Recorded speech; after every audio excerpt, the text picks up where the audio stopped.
जुड़ सकते हैं, लिंक डिस्क्रिप्शन बॉक्स में दी हुई है। स्टार्ट करते हैं हमारा पहला क्वेश्चन। हाल ही में राष्ट्रीय बालिका दिवस ये कब मनाया गया है, यानी कि नेशनल गर्ल चाइल्ड डे। तो ये भी हाल ही में मनाया गया है 24 जनवरी को। और ये दिवस मनाया क्यों जाता है, तो लड़कियों को उनके अधिकारों के प्रति जागरूकता और उनके शिक्षा और स्वास्थ्य यानी कि एजुकेशन और हेल्थ के प्रति सोसाइटी में एक मैसेज देने के लिए ये दिवस मनाया जाता है 24 अक्टूबर को। और इसे मनाए जाने की शुरुआत 2008 में की गई थी बाल विकास मंत्रालय के द्वारा। अब इसमें आप कंफ्यूज नहीं होइएगा, क्योंकि राष्ट्रीय बालिका दिवस ये तो 24 जनवरी को मनाया जाता है। जो अंतर्राष्ट्रीय बालिका दिवस है यानी कि इंटरनेशनल गर्ल चाइल्ड डे, तो ये मनाया जाता है 11 अक्टूबर को। यदि हम जनवरी मंथ के कुछ अदर इम्पोर्टेंट डे को डिस्कस करें तो 23 जनवरी को नेताजी सुभाष चंद्र बोस जी की 125वीं जयंती मनाई गई और इसे पराक्रम दिवस के रूप में मनाया गया है। 12 जनवरी को मनाया जाता है नेशनल यूथ डे यानी कि राष्ट्रीय युवा दिवस, जबकि जो अंतर्राष्ट्रीय युवा दिवस है ये मनाया जाता है 12 अगस्त को। 10 जनवरी को मनाया गया है वर्ल्ड हिंदी डे यानी कि विश्व हिंदी दिवस, जबकि भारत में जो राष्ट्रीय हिंदी दिवस है ये मनाया जाता है 14 सितंबर को। हाल ही में किस राज्य का प्रसिद्ध तोसाली राष्ट्रीय शिल्प मेला शुरू हुआ है, तो तोसाली राष्ट्रीय शिल्प मेला इसकी शुरुआत अभी हाल ही में की गई है ओडिशा की राजधानी भुवनेश्वर में। और ये जो राष्ट्रीय शिल्प मेला है इसमें हस्तशिल्प यानी कि हाथ से बने हुए प्रोडक्ट्स की प्रदर्शनी लगाई गई है, जैसा कि आप इमेज में देख भी पा रहे हैं। और यही मेला आयोजित किया गया ओडिशा में। आप मैप में देख सकते हैं ओडिशा की लोकेशन, इसकी राजधानी भुवनेश्वर, जो कि आईएसओ सर्टिफिकेट प्राप्त करने वाला भारत का पहला शहर बना है। लोकसभा सीटें आती हैं 21, राज्यसभा सीटें आती हैं 10। मुख्यमंत्री हैं नवीन पटनायक, जिन्हें पेटा इंडिया के द्वारा हीरो टू एनिमल अवार्ड से नवाजा गया है। राज्यपाल है गणेशी लाल। मुख्य न्यायाधीश अभी हाल ही में बनाए गए हैं एस मुरलीधर, सिमलीपाल और भीतरकनिका। ये इंपॉर्टेंट नेशनल पार्क हैं ओडिशा के।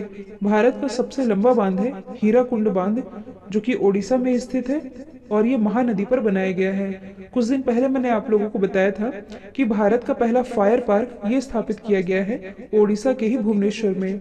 इंपॉर्टेंट स्कीम्स की यदि हम बात करें तो ओडिशा गवर्नमेंट के द्वारा मो बस सेवा, मो साइकिल सेवा, मो सरकार, मो परिवार, इसके अलावा जो बलराम और कालिया योजना है ये बेसिकली किसानों के लिए है। और सुनेत्रा स्कीम के अंतर्गत ओडिशा के नागरिकों को फ्री आई चेकअप की सुविधा प्रोवाइड करा रही थी ओडिशा गवर्नमेंट। हाल ही में जारी किए गए ग्लोबल इंटरनेट स्पीड इंडेक्स में कौन सा देश पहले स्थान पर रहा है, तो देखिए हाल ही में ओकला के द्वारा ये जो global internet speed index release किया गया, जिसमें कि 139 यानी कि 139 कंट्रीज के बीच ये सर्वे किया गया, जिसमें टॉप पर रहा है कतर। इसमें अपने देश भारत की रैंकिंग रही है 129। देखिए जो कतर है ये इंटरनेट स्पीड के मामले में पहले स्थान पर है। मतलब कि कतर में जो मोबाइल स्पीड है ये कितना है 178 MBPS। भारत की रैंकिंग 129 है। देखिए आप अपने मोबाइल में इंटरनेट स्पीड चेक भी कर सकते हैं, डाउनलोडिंग और अपलोडिंग स्पीड। आप देख सकते हैं कि भारत इसमें कितने नीचे स्थान पर है। तो यहाँ से आप एक और इम्पोर्टेंट इंडेक्स याद रख सकते हैं, ब्रॉडबैंड स्पीड इंडेक्स। तो देखिए 176 कंट्रीज के बीच ये जो सर्वे रिलीज किया गया, इसमें टॉप पर रहा है थाईलैंड ब्रॉडबैंड स्पीड के मामले में। और 176 कंट्रीज में अपने देश भारत की रैंकिंग रही है 65। तो ब्रॉडबैंड स्पीड में यदि देखा जाए तो इंडिया है 65 नंबर पर। और ग्लोबल इंटरनेट स्पीड के मामले में यदि देखा जाए तो इंडिया की रैंकिंग है 129, टॉप पर है कतर। तो अब हम डिस्कस कर लेते हैं कतर के बारे में। आप मैप में देख सकते हैं ये जो आप छोटा सा हिस्सा देख रहे हैं ये है कतर। इसे आप थोड़ा जूम करके भी देख सकते हैं। तो ये है कतर, इसकी कैपिटल है दोहा, करेंसी है कतरी रियाल। कतर से रिलेटेड एक फैक्ट आप याद रखेंगे, जो कतर है ये कुछ समय पहले ही ओपेक से अलग हो चुका है। ओपेक यानी कि organization of petroleum exporting countries. इसके अलावा कतर से ही रिलेटेड है एक आगामी खेल प्रतियोगिता। जैसे कि आप सभी जानते हैं कि जो फीफा मेंस वर्ल्ड कप है 2022 का, इसे होस्ट करेगा कतर ही। जो इससे नेक्स्ट होगा 2026 का, इसे 3 कंट्री मिलकर होस्ट करेंगी, यूएसए, मैक्सिको और कनाडा। तो ये भी आप याद रख सकते हैं। अब इस क्वेश्चन में बात की जा रही है इंडेक्स की, तो आप अदर ऑप्शन को रिलेट कर सकते हैं। जैसे कि अभी हाल ही में जो हेनले पासपोर्ट इंडेक्स रिलीज किया गया था, इसमें टॉप पर रहा है जापान। अपने देश भारत की रैंकिंग रही है 85। कतर के बारे में हमने डिस्कस कर लिया है। इंटरनेट स्पीड के मामले में कतर है पहले स्थान पर, अपने देश भारत की रैंकिंग है 129। कुछ समय पहले ही जो ह्यूमन फ्रीडम इंडेक्स रिलीज किया गया था, इसमें टॉप पर रहा था न्यूजीलैंड। अपने देश भारत की रैंकिंग है 111 यानी कि 111। 2 दिन पहले मैंने आप लोगों को बताया था कि हाल ही में जो global fire power index release किया गया था, इसमें अमेरिका है टॉप पर, अपने देश भारत की रैंकिंग है चौथी। हाल ही में 10वीं राष्ट्रीय आइस हॉकी प्रतियोगिता किसने जीती है? तो ये जीत ली है आईटीबीपी ने।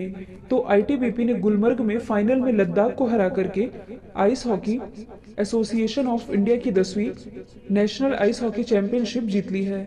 यदि हम बात करें आईटीबीपी की, यानी कि इंडो तिब्बतन बॉर्डर पुलिस की, इसकी स्थापना हुई थी 24 अक्टूबर 1962 में। हेडक्वार्टर स्थित है नई दिल्ली में। इसके डायरेक्टर जनरल तो ये हैं एस देसवाल। यहाँ से इम्पोर्टेंट है IHAI यानी कि ice hockey association of India. इसकी स्थापना हुई थी 27 अप्रैल 1989 में। इसके अध्यक्ष हैं KL कुमार। हाल ही में गणित के प्रतिष्ठित माइकल एंड शीला हिल्ड पुरस्कार से किसे सम्मानित किया गया है? तो माइकल एंड शीला हिल्ड पुरस्कार, जो कि गणित का प्रतिष्ठित सम्मान है, इससे सम्मानित किए गए हैं भारत के निखिल श्रीवास्तव। इन्हें अमेरिका में सम्मानित किया जाएगा और पुरस्कार के रूप में इन्हें 1 लाख अमेरिकी डॉलर प्रदान किए जाएंगे। यदि हम अदर ऑप्शन को डिस्कस करें जो कि कहीं ना कहीं अवार्ड से रिलेटेड है, तो हाल ही में जो भारत के विद्युत मोहन हैं, इन्हें भी हाल ही में UNEP यानी कि यूनाइटेड नेशन एनवायरनमेंट प्रोग्राम के द्वारा young champion of the earth चुना गया है। गीतांजलि राव जो कि भारतीय मूल की हैं, इन्हें भी हाल ही में टाइम मैगजीन के द्वारा किड ऑफ द ईयर चुना गया है। ये रहती अमेरिका में है, लेकिन ये भारतीय मूल की हैं। यदि हम बात करें कैरोलिना अर्जो की, तो इनका नाम चर्चे में भी रहा है। ये ब्राजील की एक प्रसिद्ध मैथमेटिशियन है, जिन्हें 2020 के यंग मैथमेटिशियन रामानुज पुरस्कार से सम्मानित किया गया है। हाल ही में भारतीय सेना बंगाल की खाड़ी और किस सागर में एक वृहद संयुक्त सैन्य अभ्यास जिसका नाम है कवच, ये आयोजित कर रही है? तो ये आयोजित किया जा रहा है बंगाल की खाड़ी और किस सागर में पूछा जा रहा है? तो ये अंडमान सागर में आयोजित किया जा रहा है। और ये जो एक्सरसाइज है जिसका नाम रखा गया है कवच, तो इस कवच एक्सरसाइज में Indian navy, Indian army, Indian air force, इसके अलावा ICG यानी कि इंडियन कोस्ट गार्ड, ये भी शामिल होंगे। और यही आयोजित हो रहा है बे ऑफ बंगाल और अंडमान सागर में। तो आप मैप में देख सकते हैं, ये है अपना देश भारत। ये है बे ऑफ बंगाल यानी कि बंगाल की खाड़ी।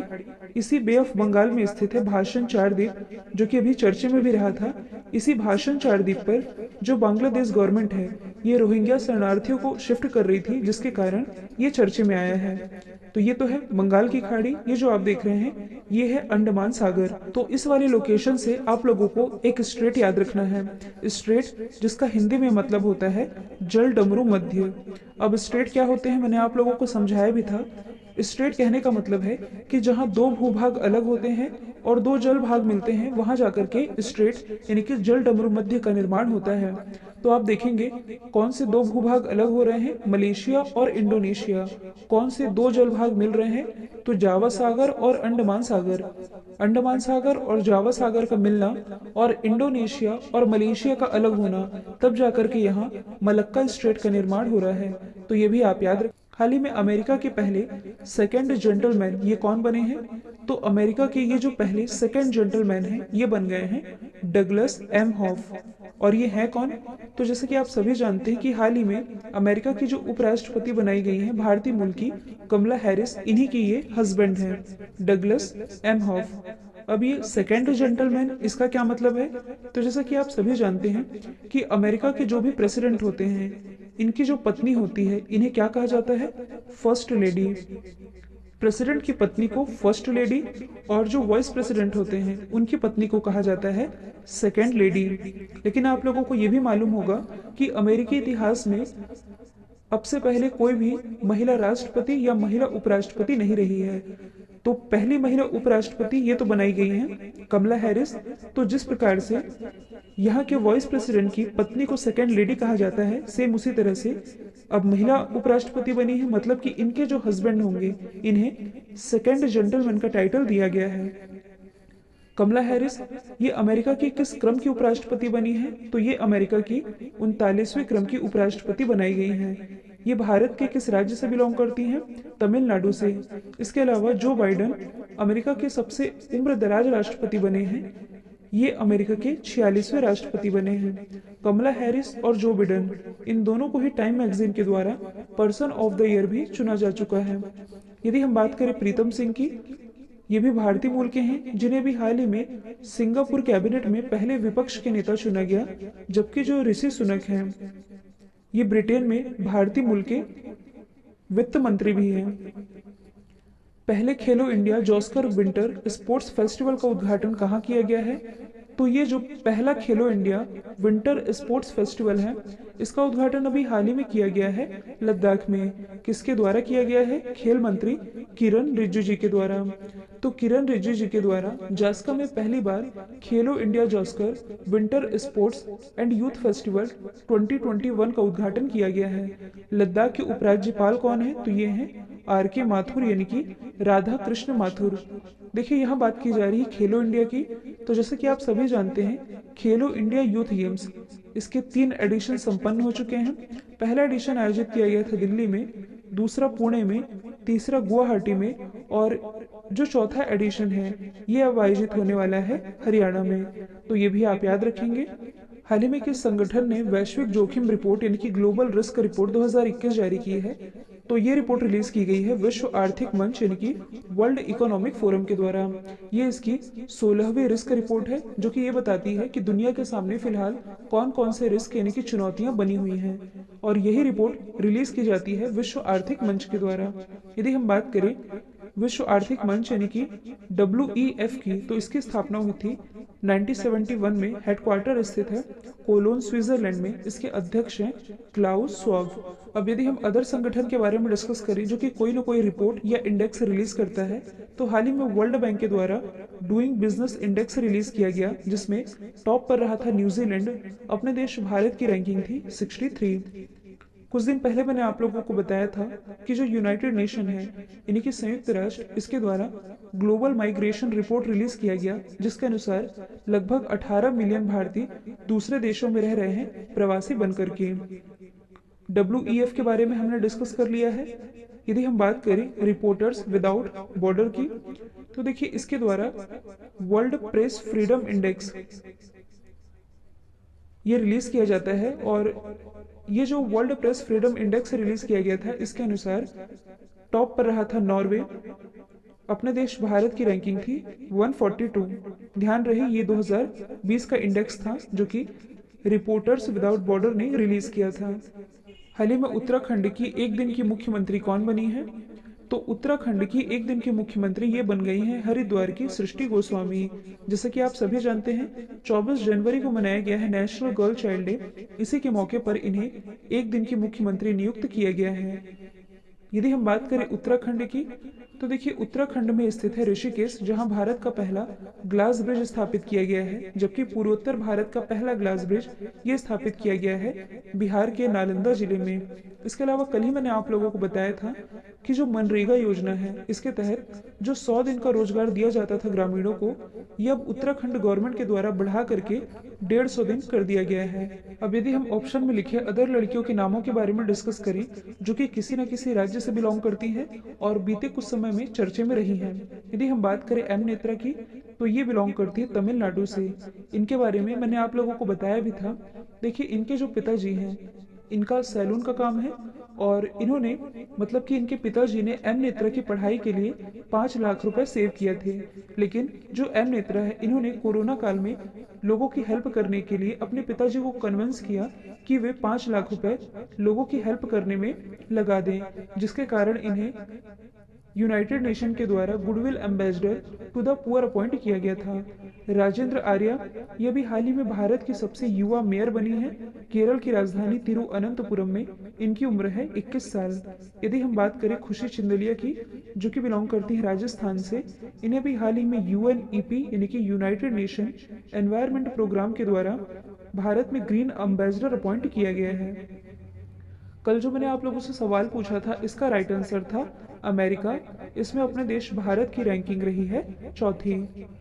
अब आप लोगों के लिए आज का सवाल है, भारत का सबसे बड़ा मल्टी मॉडल लॉजिस्टिक पार्क ये कहाँ बनेगा? तो इसका जो भी आंसर है कमेंट बॉक्स में बताइएगा। वीडियो यदि पसंद आया है तो लाइक शेयर और सब्सक्राइब करना बिल्कुल मत भूलिएगा।